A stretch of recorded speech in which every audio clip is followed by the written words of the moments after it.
नमस्ते। चलिए, आज हम चलते हैं भारत के एक ऐसे कोने में जिसके बारे में शायद ज्यादा बात नहीं होती। आज हम उतरने वाले हैं रांची के स्वाद की गलियों में। यहाँ का खाना कैसा है? अरे एकदम सीधा, सरल और पूरी तरह से जमीन से जुड़ा हुआ।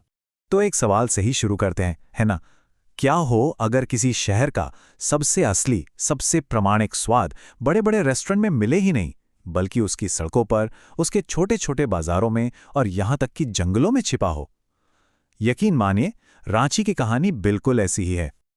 और यही यही है रांची के खाने का पूरा सार। यहाँ का स्वाद भारी भरकम मसालों से नहीं आता। नहीं, वो आता है ताज़ी चीज़ों से, खमीर उठाने की कला से और हल्की सी स्मोकिंग से। मतलब एक ऐसा दर्शन है जो प्रकृति के बहुत बहुत करीब है। ठीक है, तो अब जरा इस जायके की जड़ों तक पहुंचते हैं। आइए समझते हैं कि वो कौन से बुनियादी सिद्धांत हैं जो यहाँ के हर व्यंजन को इतना खास, इतना अलग बनाते हैं। देखिए, ये सिद्धांत ना एक बहुत ही सरल जीवन शैली दिखाते हैं। चावल तो समझिए हर थाली की जान है, और तेल का कम इस्तेमाल, ये इसलिए ताकि चीज़ों का अपना असली स्वाद उभर कर आए। और खमीरीकरण, अरे वाह, ये तो स्वाद की एक पूरी नई दुनिया ही खोल देता है ना? चलिए, अब बात करते हैं उन व्यंजनों की जो यहाँ के लोगों की जिंदगी का रोज का हिस्सा हैं। ये वो स्वाद हैं जिनसे रांची में दिन शुरू होता है और खत्म भी। और सबसे पहले, सबसे मशहूर डिश ये है धुसका, रांची का सबसे फेमस नाश्ता। जरा सोचिए, बाहर से एकदम करारा और अंदर से रुई जैसा नरम, और इसे परोसा जाता है गर्मा गर्म आलू चने की सब्जी के साथ। ये सिर्फ खाना नहीं है, ये एक एहसास है, एक अनुभव है। और अगर कोई रांची में है और उसे सबसे बढ़िया धुसका खाना है, तो सुबह सुबह इन जगहों पर पहुंचना होगा। अपर बाजार, कचहरी रोड, ये वो बाजार हैं जहां शहर की असली धड़कन महसूस होती है और जहां का स्वाद सबसे सच्चा होता है। अच्छा, धुसका के बाद नंबर आता है छिलका रोटी का। ये धुसका से एकदम अलग है, हल्की फुल्की, पतली और नाजुक। इसे अक्सर चटनी या किसी सब्जी के साथ खाया जाता है। ये सादगी की एक बेहतरीन मिसाल है। तो अब हम उस हिस्से की ओर बढ़ रहे हैं जो रांची के खाने को सच में यूनिक बनाता है। इसका सीधा कनेक्शन आसपास के जंगलों से। ये वो स्वाद हैं जो किसी भी फैंसी रेस्टोरेंट के मेन्यू कार्ड में कभी नहीं मिलेंगे। ये देखिए, ये है हड़िया। ये सिर्फ एक ड्रिंक नहीं है, ये एक सांस्कृतिक पहचान है। इसे स्थानीय जड़ी बूटियों से बनी रानू गोलियों से फर्मेंट करके बनाया जाता है।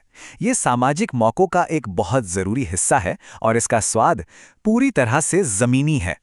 और एक बात बहुत जरूरी है, हड़िया का असली अनुभव करने के लिए शहर के शोर शराबे से बाहर निकलना पड़ता है। गांवों में, साप्ताहिक बाजारों में जाना पड़ता है। वहीं पर इसकी असली आत्मा बसती है। और ये तो एक बेहतरीन उदाहरण है कि मौसमी खाना कितना खास हो सकता है। रुगड़ा एक जंगली मशरूम है जो सिर्फ और सिर्फ मानसून में मिलता है। इसका अपना स्वाद इतना अनोखा है कि इसे बहुत कम मसालों के साथ बस लहसुन और हरी मिर्च में पकाया जाता है। ये सच में एक बहुत ही दुर्लभ चीज है। तो चलिए, अब जंगल से निकलकर शहर की हलचल की ओर बढ़ते हैं। यहां मिलते हैं स्ट्रीट फूड और एकदम मजबूत देहाती नॉनवेज व्यंजन। ये रांची का एक अलग ही चेहरा है जो स्वाद में थोड़ा बोल्ड और सीधा है। लिट्टी चोखा तो पूरे इलाके में फेमस है, पर यहाँ एक बड़ा दिलचस्प फर्क है। बिहार की लिट्टी जहाँ घी में तर और भारी होती है, वहीं झारखंड की लिट्टी थोड़ी हल्की, भुनी हुई और सूखी होती है।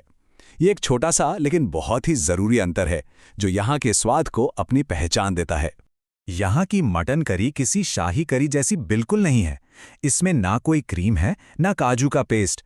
ये तो प्याज, लहसुन और खड़े मसालों से बनी एक गाढ़ी देहाती करी है जिसका स्वाद बहुत ही दमदार होता है।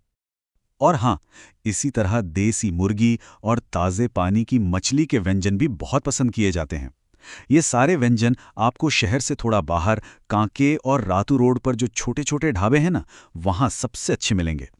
तो इस सारी जानकारी को एक साथ मिलाएं तो सवाल उठता है कि एक लोकल की तरह रांची के स्वाद का अनुभव कैसे किया जाए। चलिए, एक प्रैक्टिकल गाइड पर नजर डालते हैं जो हमें सही दिशा दिखाएगी। तो ये समझिए कि ये रांची का एक स्वाद का नक्शा है।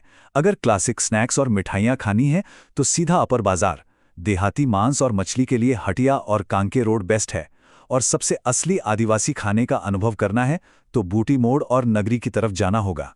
तो कुल मिलाकर रांची में खाने के कुछ सीधे सरल नियम हैं।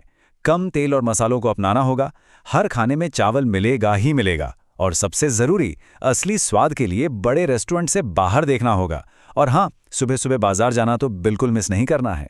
और अंत में बस एक सवाल, रांची का खाना अपने इतिहास, अपने भूगोल और अपनी संस्कृति की पूरी कहानी कहता है। ये हमें सोचने पर मजबूर करता है कि हमारे अपने शहर का, हमारे इलाके का खाना हमारे बारे में क्या कहानी बताता है।